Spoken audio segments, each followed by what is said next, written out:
Nesse vídeo nós vamos estudar uma timeline de Isaías do capítulo 8 até o capítulo 28. Esses são os dois textos-chave. Isaías do capítulo 8. Pode ler todo o capítulo e depois comparar com alguns textos em Isaías 28. Você pode ler tudo também, mas o principal é ler do 9 ao 13 e depois do 14 ao 16. O Isaías capítulo 11 que eu coloquei aqui é só para vocês verem que o Messias seria enviado nesse determinado tempo. Tem que ver os outros vídeos para você entender. Aí você vai aprender nesse vídeo, eu coloquei aqui, que no capítulo 8 é profetizado que o Senhor, ele seria pedra de tropeço e rocha de escândalo para as duas casas de Israel. Para as duas casas de Israel. E está escrito que muito dentre eles iriam tropeçar e cair, serem quebrantados, enlaçados e presos. Eles iriam tropeçar em Deus, que seria pedra de tropeço e rocha de escândalo para as duas casas de Israel, mas santuário para os que crerem. Eles iriam ser quebrantados, enlaçados e presos. É interessante que essas mesmas palavras, elas vão aparecer no capítulo 28. As mesmas sequências, pode ver que eu coloquei até com as mesmas cores. E no capítulo 28, você vai aprender que a palavra de Deus faria com que os incrédulos tropeçassem, fossem quebrantados, enlaçados e presos. Mas vai ter um trocadilho entre a palavra, que faria isso com os incrédulos, mas entre o texto que diz que o Senhor iria colocar uma pedra em Sião. E essa pedra, quem cresce nela não iria ficar confundido, mas os que não crescem iriam tropeçar, ser quebrantados, enlaçados e presos na pedra. Essa pedra seria a palavra.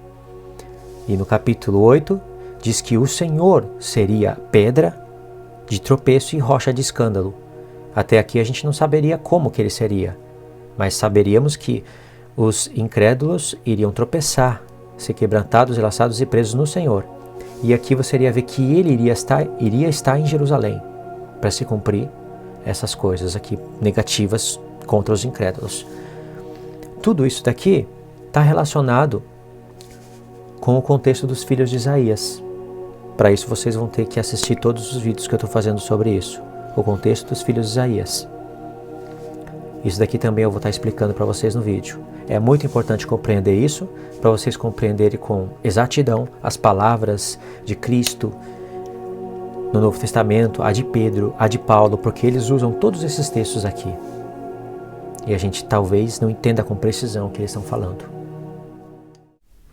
Olá, irmãos, a paz do Senhor Jesus, tudo bem com vocês? Nesse estudo aqui nós vamos fazer o seguinte. Ele tem um objetivo muito importante. Aqui nós temos uma timeline. Aqui eu coloquei Isaías 8, do 3 ao 20. É uma leitura que nós temos que fazer. Aqui Isaías 11, é rápida essa leitura. E depois tem uns textos aqui para a gente ler, que são interessantíssimos e está relacionado com o começo da timeline. Aqui a gente tem um gancho para esse ponto, que é o Salmo 118, verso... aqui eu não sei o que eu fiz, hein? Verso 26 e 28 deve ser. Aqui eu errei alguma coisa, percebi agora. E eu sei que daqui a gente vai ser direcionado para o Novo Testamento, para entender o que Jesus fala no Novo Testamento nesse ponto, com precisão.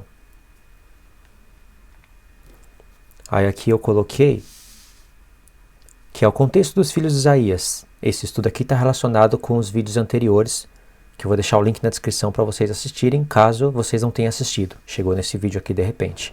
Esse vídeo aqui é contexto, é continuação, para você entender o propósito do vídeo. Aqui eu coloquei o Messias enviado, está profetizado aqui, em vários outros pontos também. e aqui a pedra em Sião. Essas comparações que são importantíssimas. Como aqui é contexto dos filhos de Isaías, eu vou colocar aqui os nomes só para a gente se lembrar. O primeiro é um resto voltará. Vocês devem estar lembrados. O segundo é Emanuel, Deus conosco. O terceiro, rápido despojo, presa segura. E o quarto, nós vamos colocar ele aqui. Vamos colocar ele assim. O quarto, filho, é o seguinte: maravilhoso, conselheiro, Deus forte, Pai da eternidade, príncipe da paz. Aqui eu tenho que fazer um vídeo à parte para explicar o porquê que esse rapaz recebeu todos esses cinco nomes. Não é nenhum dos filhos de Isaías. O próprio Isaías fala isso. Mas nasceu, de fato, os filhos de Isaías nasceram. Esse daqui é o que está profetizado aqui. Quando Isaías falou isso, ele já tinha acesso a toda a sua profecia. Isso é muito importante. Quando Isaías falava isso daqui, e até as coisas que ele escreveu no capítulo 1, por exemplo, se o Senhor dos Exércitos não tivesse nos deixado descendência, teríamos nos tornado como Sodoma e Gomorra. Ele já teve acesso, já tinha acesso a toda a sua profecia, compreendeu quem que é o servo de Israel, ao servo Israel, falando também do Messias enviado, somou com Isaías 11, com todos os textos, com Isaías 28, e por isso quando ele escreve certos pontos de Isaías 7, 8, 9, aqui é o capítulo 8, né? E coisas como essas, ele já sabia que era a respeito do Messias. E por isso que no Novo Testamento, os escritores do Novo Testamento pegam os filhos de Isaías, e esse daqui também, né? Emanuel, principalmente, e aplicam como sendo o Messias, mesmo que esses meninos nasceram no passado. Aqui no capítulo 8, é importante você perceber que vai aparecer as duas casas de Israel. Muito importante perceber isso. E vocês sabem que as duas casas de Israel é Efraim e Judá. Efraim começa como um filho de José, depois passa a ser tribo, e depois passa a ser reino. Judá começa como filho de Jacó. Judá começa como filho de Jacó e depois passa a ser um reino. Passa a ser uma tribo e passa a ser um reino. Isso daqui vai estar no capítulo 8 e também no capítulo 7. Vamos fazer aquela leitura agora. Porque assim o Senhor me disse: tendo forte a mão sobre mim, e me advertiu que não andasse pelo caminho desse povo, dizendo: não chameis conjuração a tudo quanto este povo chama conjuração. Não temais o que ele teme, nem tomeis isso por temível. Ao Senhor dos Exércitos, a Ele santificai. Seja Ele o vosso temor, seja Ele o vosso espanto. Verso 14. Ele vos será santuário. Isso daqui é coisa para o futuro, coisa tremenda, falando a respeito do Messias. O próprio Senhor será santuário, por onde se faria expiação pelos pecados. Mas pedra de tropeço e rocha de ofensa, as duas casas de Israel, Efraim e Judá, os incrédulos. Laço de armadilha aos moradores de Jerusalém. Olha o verso 15. Muitos dentre eles tropeçarão e cairão, serão quebrantados, enlaçados e presos. Aí vem o verso 16. Resguardo o testemunho, sela a lei no coração dos meus discípulos.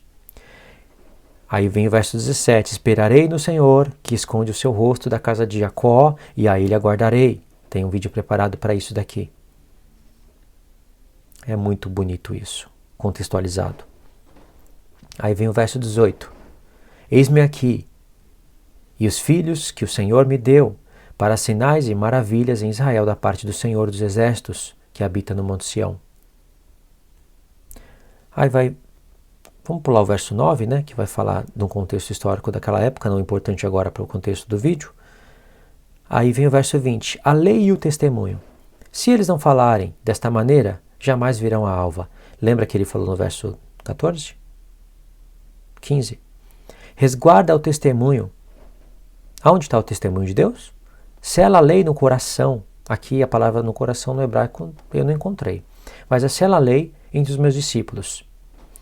No verso 20. A lei e o testemunho. Se eles não falarem desta maneira, jamais virão a alva. E quem entende a Torá e os testemunhos, que estão no tabernáculo do testemunho, nas pedras do testemunho, no véu do testemunho, na arca do testemunho, tudo é testemunho. Quem não entende isso, não vai reconhecer de fato o Messias e os objetivos do tabernáculo e das festas. Quem entende, reconhece o Messias. Bom, a gente lê só até aqui, né? O destaque do texto é que ele vai ser pedra de tropeço e rocha de escândalo, certo? Então a gente agora dá um pulo no capítulo 28, onde essas coisas vão aparecer novamente. A partir do verso 14. Ouvi, pois, a palavra do Senhor, homens escarnecedores, que dominais este povo que está em Jerusalém. Porquanto dizeis, fizemos aliança com a morte e com o além fizemos o acordo. Aqui é a palavra Sheol, traduzida às vezes como inferno, né? Quando passar o dilúvio do açoite, não chegará a nós. Porque por nosso refúgio temos a mentira, e debaixo da falsidade nós nos temos escondido. Verso 16. Portanto, assim disse o Senhor Deus, eis que eu assentarei em Sião uma pedra, lembra dessa expressão? Pedra já provada, pedra preciosa, angular, solidamente assentada. Aquele que crer não foge. Não será confundido, como aparece no Novo Testamento, né? Não será enganado, permanecerá. Aí diz que é para as pessoas crerem nessa pedra. Quem que é essa pedra? Essa pedra é o Senhor. Essa pedra é o Messias. Essa pedra que está fazendo toda a diferença aqui. Que pedra que seria essa? Quantas vezes na Torá fala que o Senhor é a rocha do povo, da salvação? É que eu não vou buscar tudo agora porque não necessita disso. Você pode fazer isso, né? Busca aí a rocha, a pedra, é o Senhor. Aí no mesmo contexto, irmãos, se você vai no verso 9, um pouquinho antes daquele texto, na verdade eu errei no papel. Eu coloquei ali Isaías 28, do verso 14 a 16, destacando os versos 23 a 29. Mas isso fazia parte de outra mensagem. Na verdade é esse daqui o destaque. Depois eu conserto no papel ali, vocês vão ver. No verso 9 diz, a quem, pois, se ensinaria o conhecimento? E a quem se daria a entender o que se ouviu? Acaso ao desmamado e aos que foram afastados dos seios maternos? Porque é preceito sobre preceito, preceito e mais preceito, regra sobre regra, regra e mais regra, um pouco aqui e um pouco ali. Esse é o contexto do povo. Qual é o objetivo? Olha só. Pelo que por lábios gaguejantes e por língua estranha falará ao Senhor a esse povo, ao qual ele disse, este é o descanso, dai descanso alcançado, e este é o refrigério. Mas não quiseram ouvir. Deus está usando os gentios para falar aos judeus, os incrédulos, e eles não iriam compreender, não iriam entender. Aí no verso 13 diz, assim, pois, a palavra do Senhor lhe será preceito sobre preceito, e mais preceito, regra sobre regra e mais regra, um pouco aqui e um pouco ali. Você vê que puxou o contexto ali de cima, né? Qual a finalidade? Para que caiam para trás e se quebrantem e enlacem e sejam presos. Vamos continuar esse vídeo na parte número 2, irmãos.